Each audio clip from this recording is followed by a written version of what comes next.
Cassidy, one of your Indianapolis Colts cheerleaders, and you're watching the Believe in Colts podcast. Welcome back to Believe in Colts. I'm Lawrence Owen. With me, as usual, is my guy, Donald Thomas. Donald, it is Tuesday, and we just got done recording the episode about the Indianapolis Colts and their utter failures against the Jacksonville Jaguars. And it got me thinking, right? A lot of question marks about running the football, right? Situational, do you run it during this time? Is it too early to run it at this time? When you fall behind, should you get away from running it? All different kinds of questions. So I went ahead and I posted it up on YouTube and Twitter. Got a couple questions I think would be great for you to bring some insight in.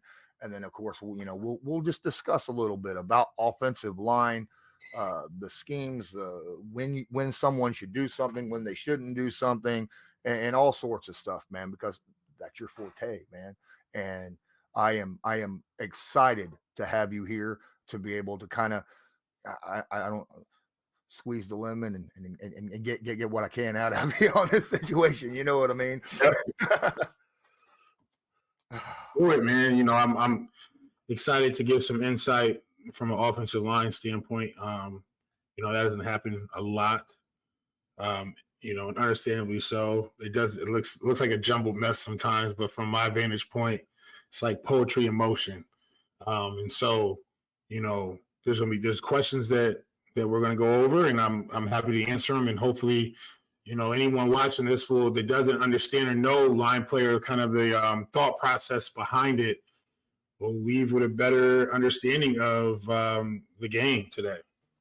Absolutely. And if you have a question, if you're watching this and you have a question about offensive line play and we didn't get to it, feel free, drop your question in the chat. Donald looks at those stuff too. Maybe he'll reply to it, right? I actually do too, which is crazy. I see, a couple people sometimes, disagree with me. I'm like, oh man, and sometimes people, agree. And so whatever, put your comments up there. I check it out. I'll respond to it, and either in the, we'll chat about it there, or sometimes something might be worthy enough of us talking about it on an episode like this. So, the more interaction that we have with you guys is not just a two-man show here where we're just spewing out what we believe. It's, what do you guys believe, right? No pun intended, right? So, let's make this thing as interactive as possible. But this show right here is going to shed some light on the run game and hopefully offensive line play a little bit. I just want to remind everybody that BetOnline is still your number one source for all your betting needs. Get the latest odds, lines, and matchup reports for baseball, boxing, golf, NFL, and more. BetOnline continues to be the fastest and easiest way to place your wagers, including live betting and your favorite casino and card games available to play right from your phone. Head to the website or use your mobile device to sign up today and get in on the action. Remember, use promo code BELIEVE, that's BLEAV, for your 50% welcome bonus on your first deposit. BetOnline, where the game starts. Absolutely. So I'm going to go ahead and jump into some couple questions first and foremost off YouTube. Popeye3305, great name, says, seeing that Zach Moss and Jonathan Taylor have two different styles of running, should you use different blocking schemes like zone for one or power gap for another or something? Is there different ways of approaching blocking for different styles of running backs? 100%. Just the makeup of certain guys, their builds, require different styles that they're good at, right? So when you look at it from a coach standpoint, when you look at Jonathan Taylor, he runs gap scheme plays well, the counters, the powers, but he's not like that super big physical back that's just going to run people over. He's more of a zone type of back where it's going to be more of inside and outside zone stretch plays that he really utilizes his speed to get around the edge of the defense, make one guy miss, the flow of the offensive line. He does a good job on reading that, hitting a hole, or just kind of sprinting out to the outside and kind of trying to get that corner and turn up the field. When you look at Zach's more, in my opinion, of like that more downhill runner, right? The one that's going to get those 3-4 hard yards with guys hanging off of him. Where he does well really with the gap scheme plays and more inside the tackle runs, the traps, the powers, the inside zone, where outside zone plays, or he doesn't have that quicker step like JT has shown and has in his arsenal. So there are two different styles. There's more than two different styles of running backs, right? But in the case for the Colts, you know, they're not polar opposites, but they do have their different traits. Like, so for example, not to get off the Colts, but I just want to give an example. When I first got in the league and when I was in Miami, we had Ricky Williams and Ronnie Brown. And Ricky Williams literally was downhill power runner. Like, I remember the first time I pulled on power and during training camp, and I'm trying to hit the hole, and I just feel someone just spear me in my back. Boom. I'm like, what the heck was that? And he was like, listen, we came back home. He was like, listen, you hit the hole as hard as you can and move somebody out of the way, or I'm going to run you over in the process. Right? And so, like, I quickly learned, make a decision quick, hit it. He's going to make his read, and he's going. You know, it's not a home run play. It's a 4-yard run, right? But Ronnie was more the finesse guy. Ronnie would lay his shoulder down to hit you, but that wasn't his first thing he wanted to do. Ronnie was going to try to finesse and find a hole and cut. He was more of a jump skip kind of guy, outside zone, inside zone. That was your guy for those plays. And so I quickly learned that there are two different styles and more than one, there's different styles of running back. So we look at it from the Colts standpoint, yes, they're different. Now, there's teams that defend certain styles of runs better than others. When you look at a team like Philly, big up front, strong up front, you ain't running inside zone and gap scheme plays downhill against them as much. So that would be a game where you want to get outside and you would use Jonathan Taylor's speed to get outside the defense. Zach wouldn't probably do as well running the ball against those big defenders where he does well with just running downhill because the offensive line is going to be clogged up. Those holes are clogged up. So it's a different approach to the game that you have to take into it, and who's going to get those carries is going to determine the kind of defense that you're going to face. Awesome. That's a great, very in-depth actual answer. Wasn't expecting a guy.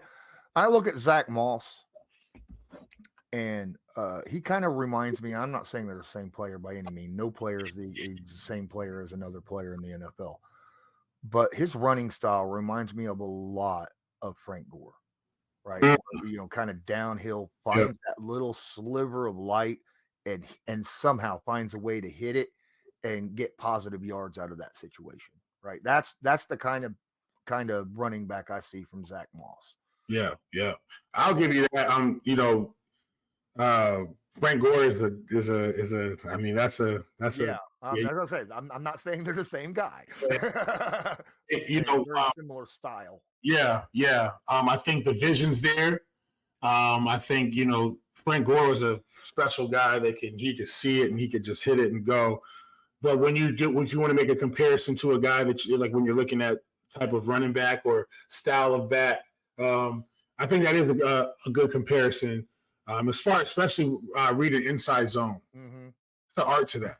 Like that was my baby right there. Inside zone, I love inside zone. I love to get, moving on double teams, get guys moving, get up to the linebackers, securing the line of scrimmage, and really it's make one read and make one guy miss, and you're out the gate. Especially if it's ran the correct way up front, So yeah, I think that's a great comparison when you're looking at style of running back. For Zach Moss, yeah.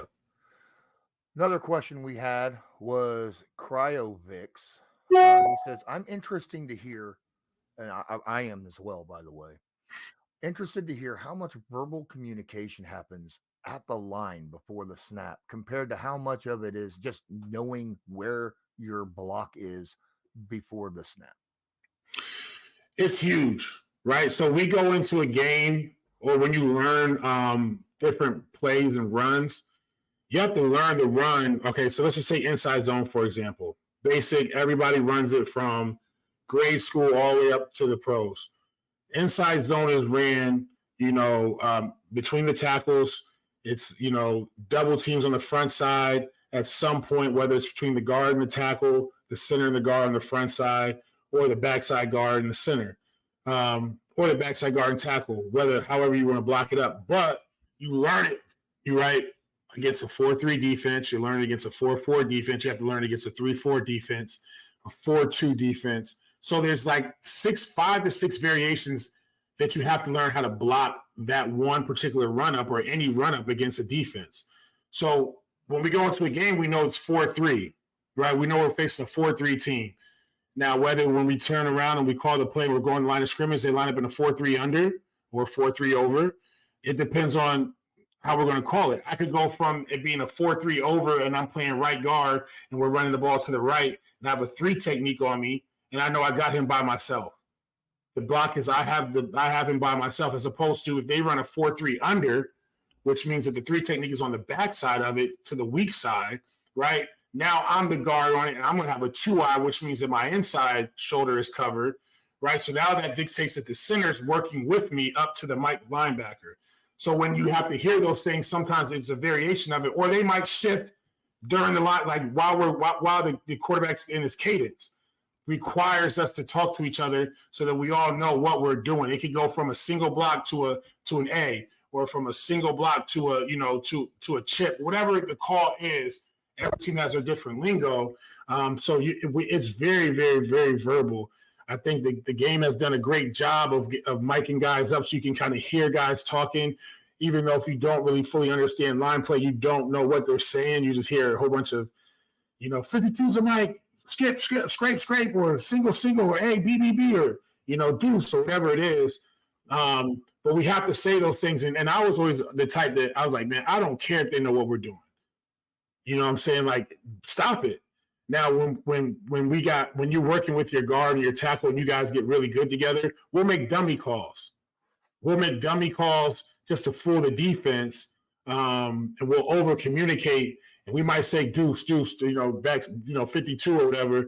Make them think we're running a double team, that 3 technique with the guard and the tackle. So he hunkers down, but we're running outside zone. We're out the gate. So now he hunkered down a little bit. We're running right around him and I get him reached or something like that. And it's, foolery, trickery with inside of the game.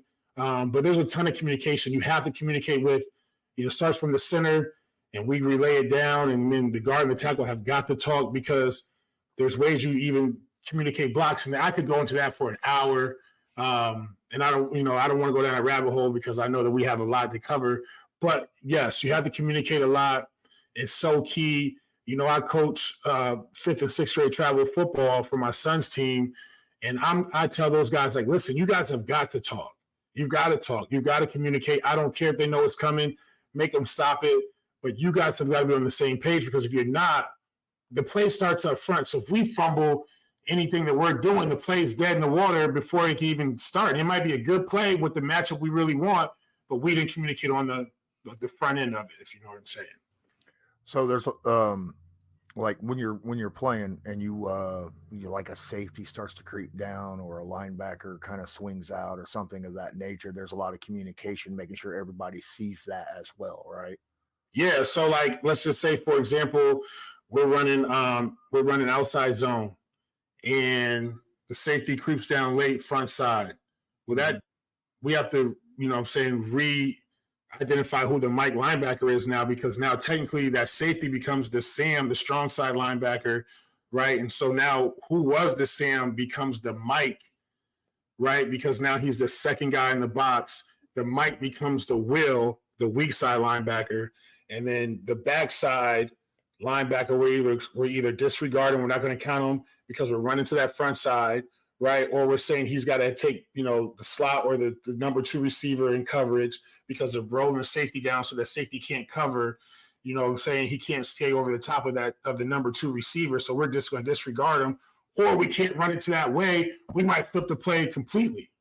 You see what I'm saying? Mm-hmm. So much communication that goes into the pre-snap read, what goes on during the cadence. We might re-ID it on the fly, and guys just have to be in tune with each other. So there's so many different things that happen before the snap of the football, and you have to be quick with it to respond and make the right decision. And, your steps got to be right and everything. So something that I see a lot on film and it impresses me every time I see it's done smoothly, because sometimes it's not smooth. But when you see a double team Mhm. and then one of the guys just hands off and walks into the second level and Mm. gets his hands on a linebacker or a safety, Yeah, right, to create that extra running space yeah. for whoever it is when that works beautifully. Mhm. It's just like you said, it's poetry in motion. It's just like, wow, that. But is that something that is play design, or is that more, or does that happen a lot by feel as well? Yeah, so it's play design and feel. Um, when we're working in unison, you have to. So, for example, if we're running zone, or we're like, let's just say we're running power, Hmm. and that front side is a double team between the guard and the tackle. Well, I have to take half of the man. The tackle has to take half the man. We got to get movement. The guy who comes off to the linebacker, it all depends on where the linebacker is and how he scrapes. If he scrapes over the top, which means if he gets over the three technique, that tackle's going to take him because now he's on the tackle side. If he stays underneath and tries to undershoot it, then I got to come off as a guard, and the tackle's got to take over the down guy, right? And so it's no different from zone, right? When we're running inside zone or outside zone, I'm getting half. The guard's getting the tackle's getting half, or the guard, me, I'm getting half. The center's getting half. We're working in unison together, and it's just a feel thing. That's why training camp is so important. That's why practice is so important. OTA is so important, so you get the feel for it. And then you also have to understand this. You have to understand. You have to know. As an offensive lineman, what's the action of the back in the backfield? It's very key. There's steps, right? So if it's if we're running, power to the left, I know that running back is going to take a hard jab step to his right and come back to the left to get the football. Well, what is that going to do to the linebackers? It's going to freeze them for a second. It's going to make them do this real quick. They're mirroring the back, right? And then they're going to shoot this way. So I know from a standpoint of the offensive lineman that I got a little bit of extra time if they don't sniff it out right away, right? So that we can get up on them if we get moving on this double team, as opposed to outside zone. And I know right away all the running backs doing is he's getting the ball and he's out the front gate. Well, there's not a lot of hesitation by linebackers. They're going to for 1 second see it and they're gone. So like I'll see, for example, if I'm on the front side or if I'm on the back side and I got a three technique with me with the tackle and we're zoning up to that backside linebacker and he's tucked all the way backside, I know how much time I have even if he runs right away because he's tucked far back. So I can tell my tackle, like, hey, we're thick on this right now, meaning that I'm going to give you a lot of help on this backside so you can get up underneath it because this linebacker is so far back. He starts creeping.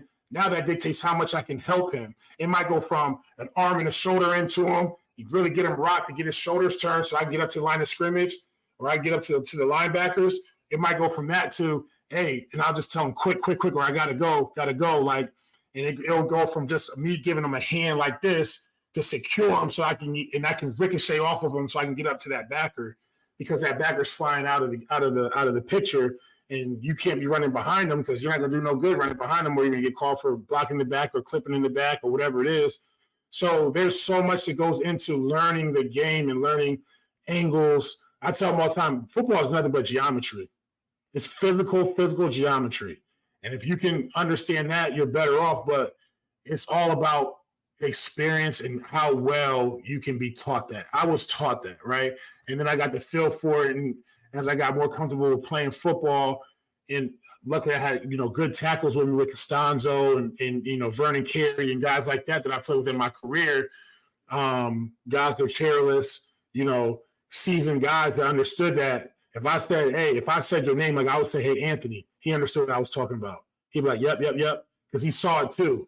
Right. And he knows I'm not giving you a lot of help. I'm going to give you this stiff hand right here. And that's going to be enough for me to ricochet off of his shoulder. That's going to be enough for you to get up under it, to get that three technique cut off from the backside so he doesn't run the play down. And I can get on that angle, a proper angle to the linebacker. So it's just all about understanding the game and just being more seasoned into it. So one last question when it pertains to blocking and communication for the most part. Something that you see a lot from defensive lines, especially when they're just running a four-man front and they're not sending extra guys, is you'll see a lot of twists and stunts, right? Now, there's got to be damn good communication across the offensive line to be able to pick something like that up, right? I mean, how does that go down? So, okay. So during the week, we get the scouting report and we understand, like, we get blitz percentages on downs and distances. We get twist percentages on downs and distances. And you got to know when it's coming. Like, you just have to know. It's one thing to respond to it, but if both the guard and the tackle, or the guard and the center, or the inside interior three aren't aware or aren't ready for it, it makes the twist game that much harder. Things you have to pick up on. If I'm at guard and the whole time, the D tackle, if I'm at left guard, the D tackle always has his right foot back and his right hand down, right? That's a normal stance, right? And now all of a sudden it's 3rd and 7, and his left hand is down, his left foot is back. Something's up. He's angling somewhere, right? He's turned in a little bit, or he's turned out a little bit, from a 2-eye on my inside shoulder. He's turned out and he's kind of pointed at the tackle. Something's up. Or that tackle's a little bit tighter, something's up. And that 3 technique is a little bit further back, something's up. Because now they got a twist. So if they're running a TE, which means a tackle and twist, right? The tackle goes first, the end loops around. That tackle, that defense tackle, he's trying to ear hold the offensive tackle. So that's why he's angling across my face, right? So I got to see that, right? Pick it up. I can't sink back now at this point. I have to actually step up, punch him over to the tackle. The tackle's got to understand that sink back and in, so that when I punch the 3 technique over to him, he can collect them. And then once I punch him over, I sink back and receive the end coming around. Now, when there's a twist that's effective, is when guys don't see that, and you'll typically see this. And so remember this, guys, when you guys watch a line stunt happen, it's usually the guard or the tackle doesn't pick off the guy who is attacking and trying to create that separation. He's trying to pick them. They say pick the guard's hip or pick the tackle's hip. All he's trying to do is if he beats the guard across his face and he picks that tackle's hip and gets the tackle turn, well, now as the guard, I'm chasing behind the 3 technique, right? So now my back is turned this way. The tackle's turned into me. We're looking at each other almost. The 3 technique split us. He's in between us to get to the quarterback and runs around free, because now, remember, my back is turned this way. Here comes the end. I can't even get him. It's too late. There's the quarterback. So the key is sink back, know that the twist is coming, punch. Don't allow your tackle or your guard, whichever one you're playing, to get his hip picked, right? Have him collect, sink back again, and see whoever the looper is. So it's very important to be on the same page when it comes to that. Absolutely. Do you guys ever have silent notifications to let each other know, hey, I think this is getting ready to happen? I'm not asking for you got to be like, this means this, or No, so it really comes down to being a professional. Really comes down to just understanding what a possibility is on this down and distance. There's so much that goes into it. It's not just us running a play. You have to understand the as a player. You got to understand the thought process of the defensive coordinator and his style, right? He might not be a heavy blitz guy, but he might be a heavy twist guy, right? So you got to understand what's up. So there's really sometimes we'll be like, hey, why we break the huddle? Watch the twist, right? Watch the twist, or I might see it. I might pick up on that little indicator of his stance to switch, and I might call out to my tackle, hey, watch it, something like that. I won't be like, hey, tackle in twist or TE stunt. Watch the stunt, you know what I mean? But we'll just, because then you don't want to show your hand as well too, because if they can audible out of it. Defense is more freestyle, right? The TE is called, but you got to watch it. You see a fake TE stunt. You ever seen one of those before, where they called it out and they took the TE off? And what happened? The defensive tackle, he stood up and he gave a little shake like this, he was So what they do is the 3 technique. If the guard's going to get picked, the 3 technique won't rush as hard. What he'll do is he'll stand up, he'll jump up, and he'll pause like this, and he's trying to get the guard's attention and be like, "What are you doing?" And then boom, here comes the defensive end and pick your hip. So what happened was a good guard, right? If you see it, you see him do that, and instantly you turn out to receive that incoming. Well, they didn't run the twist. They faked them out. So what happened was the defense tackle went like this. The guard went like, he paused for a second, turned to the end, nothing. And the tackle ran right past him and got a sack. So you got to play it true at the same time, right? You got to play it straight up and true, because you can get burnt by over communication or overthinking something is going to happen. Football is all about knowing and being prepared for, not expecting, if that makes sense. Yeah. That's how I always teach my guys, like, don't expect this to happen. They don't have to do it. Be ready for it, though. Always be alert, but don't think that they're going to do it at this given time, because that's not how this game is. It's chess. It's a chess move, right? It's a mental game. If I can fake you out as much as I can, that's what I'm going to do until it's time where I really got to get it. So you can't just go in expecting it to happen. Know that there's possibility. Hey, it's a 56% chance on 3rd and 7 that the TE or the ET's coming. Be ready for it. Or this is a heavy blitz team, right? Like they might run a Pirate O stunt, right? With 2-2 and around on the other side, wrap it around. Be ready for it. But don't expect it to happen on this play. They don't have to show it. It might be the fourth quarter to win the football game, and they lulled you to sleep all game. They didn't run no twist this game. Boom, here it comes. You know what I'm saying? Mm-hmm. It's one of those things, man. I start sweating. I get fired up, man. I feel like I'm back in the film room right now. It's fun. If a defense is running an overload blitz, who's priority? So the widest guy is the guy that's going to be the free hitter, right? So we're going to slide as far wide as we possibly can, right? But we're not going to let anybody inside just get a free rush on the quarterback. Okay. So if you got a middle linebacker and say an safety on the outside coming, you're letting the safety go. Safety, he's got the longest way to go. Okay. So it's all if you do see a blitz like that and you have a free runner and a linebacker, free runner coming up the gut. No, it was a breakdown. 1,000%.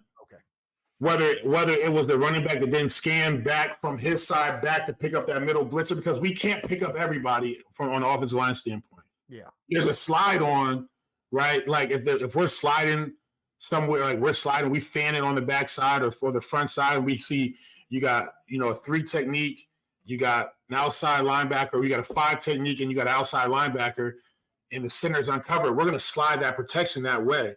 And now if that will or somebody blitz up the middle, well, the running back, if he's in protection, he's got to scan from inside to out, right? So if he looks out and forgets about that will, and that will blitzes, that's a breakdown. That's the running back's fault, right? If it's an overload blitz of some sort and they put another guy outside of that, well, hell, that outside guy, he's got to make a play. If he beats us on that, he beats us on that. Now, if the will doesn't come and the outside guy doesn't come on the backside, hopefully our running back can scan, and kind of save the day at the last second to relieve a hit off the quarterback.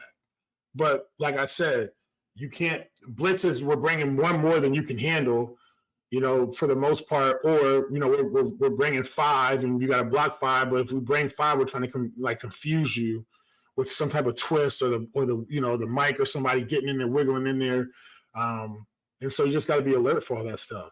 Absolutely.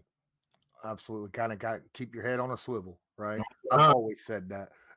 You got even offensive linemen even have to have their head on a swivel, man. Oh yeah, you got to be paying attention. You can't be locked. You might be attached to somebody, locked in with them, but you got to pay attention and make sure that over here, right, somebody's not coming in around on the edge, because you don't want them having a free shot either. Right, you don't. What's going on, right?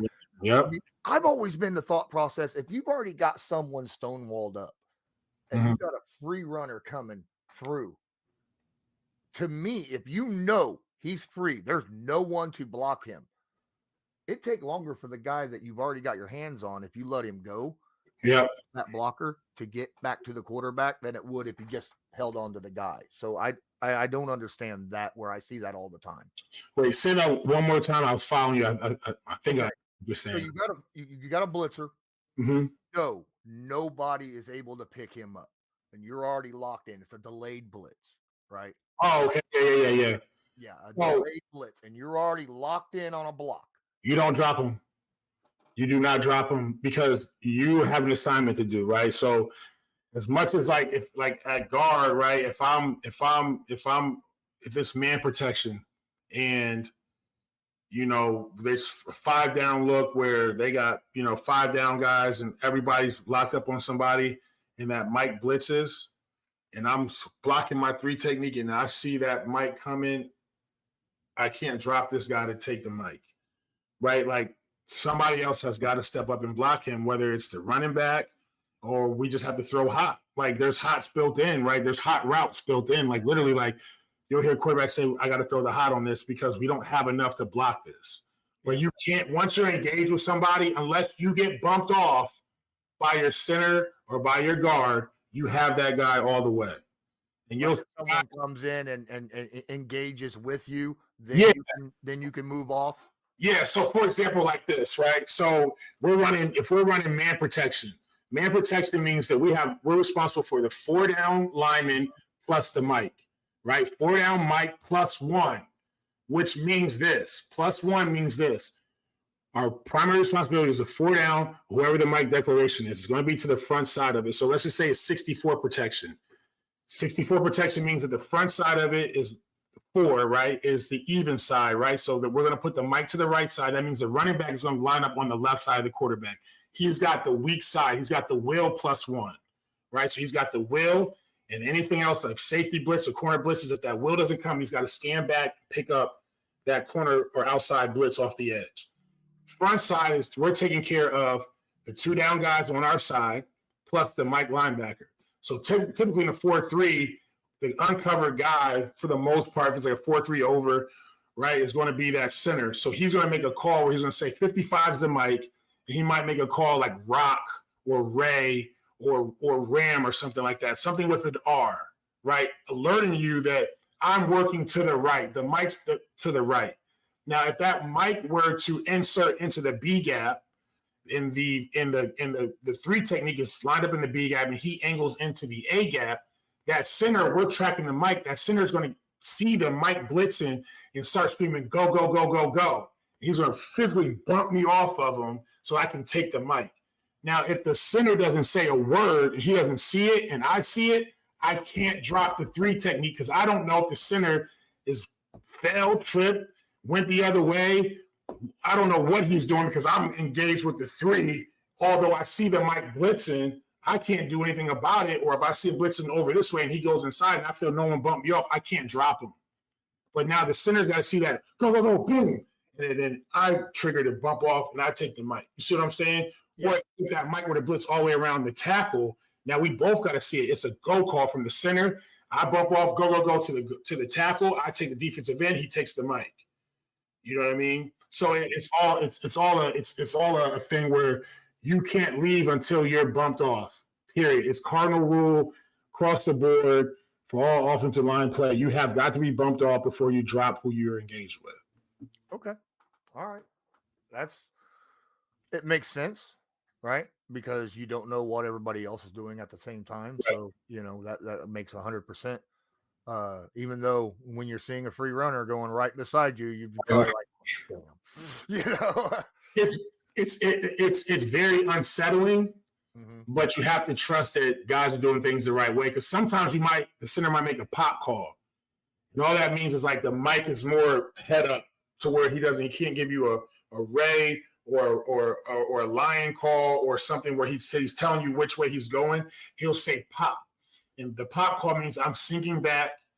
And I'm tracking the Mike. So if the Mike, he's right in the middle. If he goes to the left, but the protection strength is to the right, I got to go to the left because our responsibility, again, remember, is 4 down plus the Mike, which also alerts the backside guard that you're just not manned up on this 2-eye or this 3 technique. If it's like a nickel defense, you have to be aware that the center could possibly come your way, and you got to be ready to be bumped off as well. Just because you're on the backside of it doesn't mean you're all by yourself, just locked up on this guy, right? So it takes a lot of practice and repetition to get this thing right where guys don't leak through. And typically when you see guys leak through and they start doing their sack dance, I'm like, show me the replay. And I'm like, dang, he missed it. But you'll see the offensive line see it, but it's just too late, or they just get confused. And I'm like, I wish I could get back in there, but I know I physically can't. But like, it's hard. It's hard. You might say this guy sucks. It's like, nah, man, these coaches, these coordinators, they do this to confuse you. Like, they're not going to just run try to run the mic in the A gap every time, he's going to get picked up every single time. There's got to be something where we confuse the 5 guys up front so we can get a free hitter in. You know what I'm saying? Yeah. So it's a cat and mouse game. I mean, there's multiple. There's reasons why you see linebackers creep up as it snaps and then fall back, right? Or you see all the I love it when defensive coordinators set it up where you got 7 standing men at the line of scrimmage. Right? Everybody's not coming. You like especially like when they mug up the 2 linebackers in the A gaps. Mm-hmm. It's either one's coming or none's coming. They're not going to rush the 2 because in the middle of the field's wide open. I'm going to throw the slant right away. You know what I'm saying? Like, there's no one in the middle of the field. I'm throwing a slant. Like, we're going to check to that slant real quick, and I'm going to get 7 to 10 yards every time. I feel like a defensive coordinator does that mostly just to confuse the block. Well, yeah. So, for example, like if it's man protection and I walk that mic up into the A gap, right, and the guard is uncovered, or he's covered, or he's uncovered, whatever it is, like, and if he's under center or something like that, like. We have stuff in there where we'll pat our butt, right? And which means it's a hard call, which means the guard's going to step down and take that mic that's directly in the A gap, because if no one blocks him, or that will is directly in the A gap, no one blocks him, then he has a free runner right to the quarterback right away, and he can't get the ball off.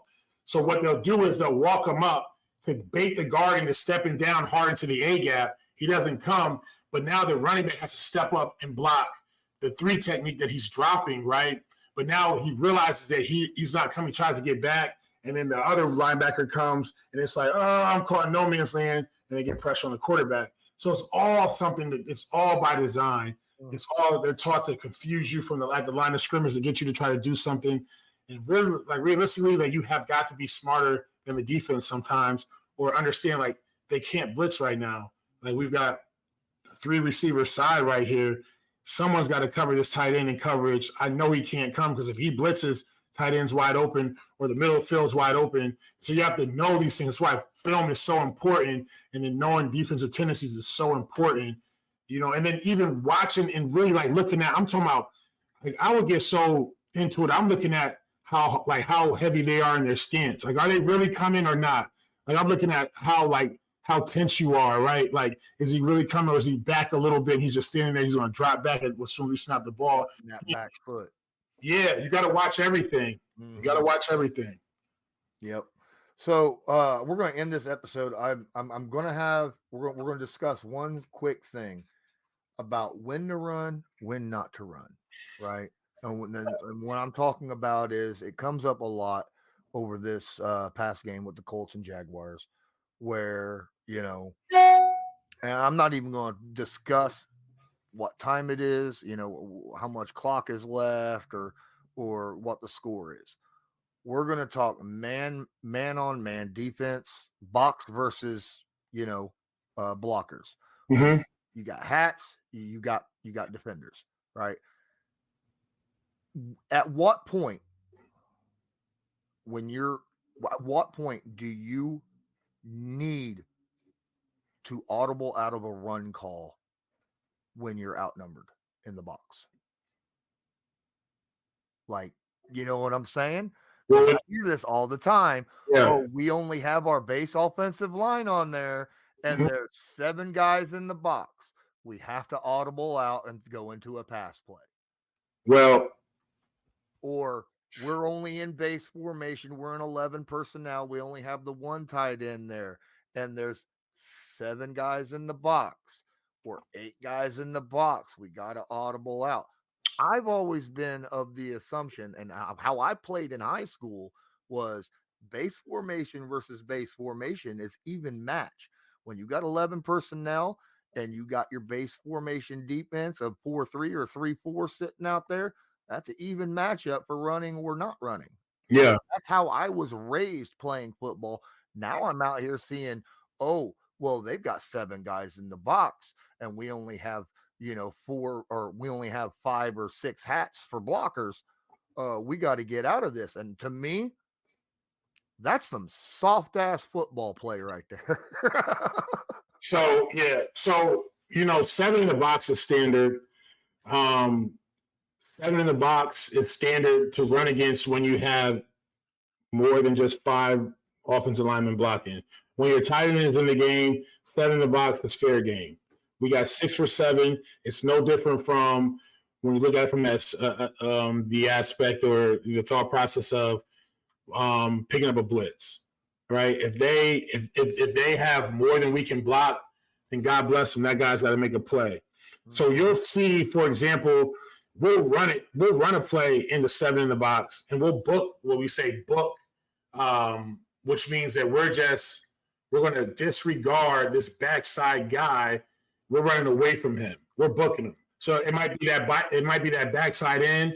And you see it all the time, right? Like the defense, we're reading it. If it's RPO, we're gonna pull it. If he baits on the to take the end, or if he reads the quarterback, we're giving it. So there's always one guy you're not blocking because you got to get guys to the front side to the dominant side of the run. If you don't have a tight end in the game, 7 in the box is a little hard to run to because you only got 5 guys, right? And so now you got 2 free hitters. It's bad football. But if the tight end's in the game and he's split out wide, you can always just pull him back in, right? You'll see him motion him in, right? Or sometimes you'll see him put him in motion and split him out just to get that 7th guy out of the box. Yeah. But if the guy don't go out of the box, wouldn't you just bring the tight end back in? Yeah, well, you see that, right? You'll see it a check, like we have built-in checks to it. But typically, when you start to load the box, when you hear about 8 in the box, like you hear the safeties walking down and basically the safeties playing basically linebacker level. Well, that's hard to run 8 to the box. Now, when I was in Miami, we had a tight end on the field and we had a fullback. So we could handle 8 in the box. And they knew that we had a double-headed monster with Ricky and Ronnie. So, guys are going to load the box up and make us throw the football. And then that's how we made some hay in the passing game. So it's all about personnel. 8 in the box with 1 tight end's bad football. 8 in the box with, 2 tight ends, we can play ball. Or 8 in the box with the tight end and the fullback, we're good, right? But once you get outflanked by that much, it's hard to actually get yards in the run game when you're just out leveraged like that. You're out leveraged. You got to check it to a run to a pass or just get out of it, or take what you can get with a different type of run. But you can't just think you're mightier than thou and just run into the teeth of the defense and you don't have the guys for it. It's like, and I see that, like when you're running 12 personnel, you got 2 tight ends on the field and a safety comes rolling up and you got 8 in the box. That's still even matchup, right? I mean, that's still good. As long as you got guys there. Now, obviously, look, I love the way Alec Pierce and Michael Pittman are able to block. I am not going to bring them up as a tight end, though. I mean, I'm not going. I've seen him do it. I've seen both those guys like block out middle linebackers or defensive ends or something, on a stretch play or something. Right. Where you're just getting in the way, and making them stutter a little bit. Yeah. That's fine. I'm good with that. Obviously, I don't want a wide receiver coming in on a power play though, especially in their direction. Maybe bring him in as you were talking about earlier. Maybe the outside guy when you're running the go away route, away from the guy, and just get him to, just kind of get him in the way so that he has to kind of step around him and slow him down some. Mm-hmm. That's fine, but I'm just so sick of people saying you cannot run with 7 or 8 in the box. And I'm like, you can. It's traditional football. Just depends if you got 11 personnel or 12 personnel. Obviously, if you got 10 personnel, no, I wouldn't run against 7. I wouldn't run against your base defense. No, that's asking an awful damn lot from the offensive line. 5 guys against 7's rough. 100%. You just have to have the right personnel to run into the different looks the defense gives you. And at the end of the day, that's predicated on the personnel you're in and understanding the defense they're going to be in, and then just kind of trying to take advantage of it. You can't. If you can run against it, you can. If you can't, you can't. But 7 in the box is standard. 8 in the box is stacking the box. And you better have the right personnel for it. You better have at least 2 tight end set, or a tight end and a fullback, or some sort of whatever you want to call it, super back, up back, saying two backs in the backfield, the one's lead blocking, they can block. You better have that situation going on, because if not, then you're playing bad ball, as they said. Can you run, say, a jet sweep off of like 8 in the box? Yeah, that's probably one of the main things that you could do. You just gotta, if you're outflanked already to that side you're running to, though, it's going to be tough. It's going to be tough. Maybe bring him over and flip the play then. Yeah, you see that all the time. You'll see, guys get put in motion going right, and then we'll run out the back door to the left just so we can get the linebackers to bump over just a little bit, because angles are key, and we get yards that way. But that only works a couple times. You'll move and but it's something in your arsenal that you could pop off occasionally. Yeah, it's not like every play kind of deal, right? So you just got to be smart. It's all about being smart up front, and the coordinator and the quarterback understanding the situation. Well, Donald, I really appreciate you sitting here and just giving us the knowledge that you've learned over your time playing the position and being an offensive lineman. It really helps me out a lot as well, kind of seeing things. And those of you watching, again, if we did not cover something, and I'm sure there's a lot of stuff we did not cover, because there's a ton of things you could talk about when it comes to offensive line. Drop a question. If Donald likes your questions, I'm sure he'll give it an answer. And if he doesn't, and I like it, I might even, and I got a decent answer, I'll pop it. And then if it's wrong, Donald will be like, "What the hell are you saying?" Right. Under my comment. So, but hey, I appreciate it again. We're going to do a lot more of this. Hopefully we'll be doing some live streams at some point. We've been talking about, we just got to find the right timing. Yeah. Busy people. But appreciate each and every one of you. If you're listening to this on an audio podcast, make sure you leave a review. If you're watching this on YouTube, please smash that like button and hit subscribe and share it to your favorite social media. And until next time, I'm Lawrence Owen. That's Donald Thomas. This was Believe in Colts, brought to you by Bet Online. And as usual, go Colts. Go Colts, baby. Do you believe?